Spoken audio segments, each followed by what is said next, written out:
Hey guys, I want to show you how to use slicers in Excel. So slicers are really helpful because they're going to allow you to go in there and act as a one-click software filter to filter out any required information when you have a large collection of data.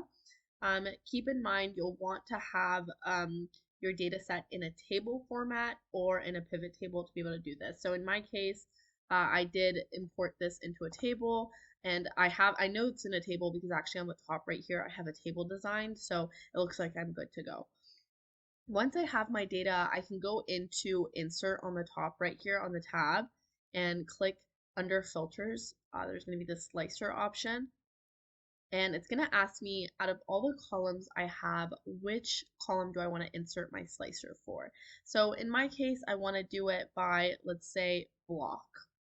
I'm going to click block. I'm going to select OK. And as you can see, my slicer has been added. I can adjust the slicer by kind of adjusting the length and the width. You can also do that on the top right here if you wanted to actually input the numbers. And then you can also format the slicer. So in my case, I have it blue, but I want the light orange to kind of match the theme I have in my table. Now that I have my slicer, I formatted it just to show you how it works. If I wanted to, let's say, click block 7, I select it, and as you can see, my data has very easily been filtered to show me block 7. I click that again, or on the top right, clear my filter, and you're back to your original data set.